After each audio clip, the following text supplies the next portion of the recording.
To KwaZulu-Natal now, where Pacina Retail insists it has the capacity to provide the over 5,000 schools in KwaZulu-Natal with food. This despite the national outcry after 2 million children that rely on the National School Nutrition Program went hungry when the company failed to deliver. Pacina says even though they've faced some challenges, they're not entirely to blame. eNCA's Lethiwe Mdluli reports. Pacina Retail, the company awarded the 2 billion rand tender to supply food to schools in KwaZulu-Natal, says it was never in the wrong.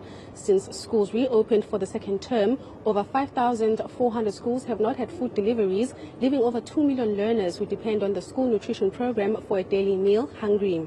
The company has finally responded to the crisis. We've spoken to Tobani Zigalala, who is the communications manager at Pacina.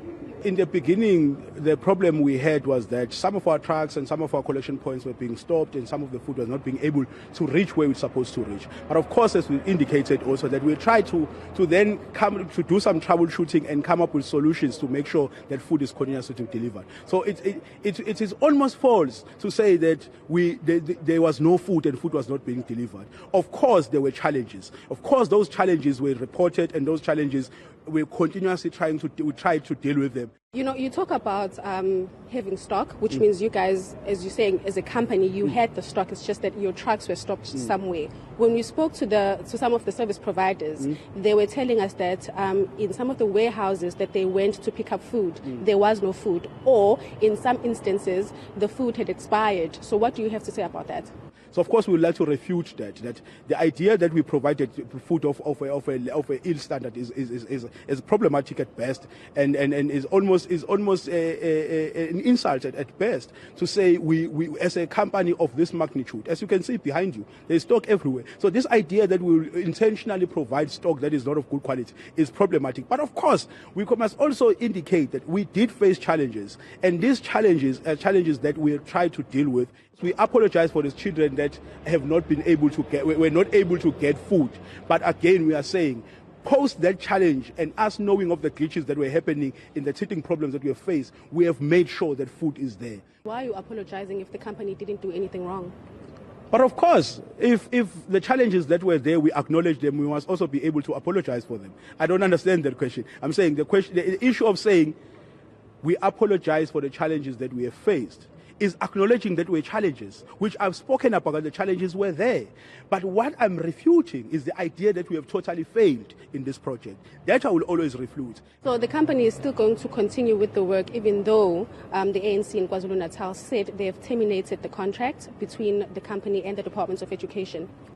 My sister, issues of termination are legal issues at this moment, which we need to will be subject to consultation and advice of lawyers, which we can't comment on at the moment. And of course, the executive chairman and CEO of the company is still in consultation with the different stakeholders and the lawyers to make sure that there's clarity on that case. But on our side, we still have an obligation.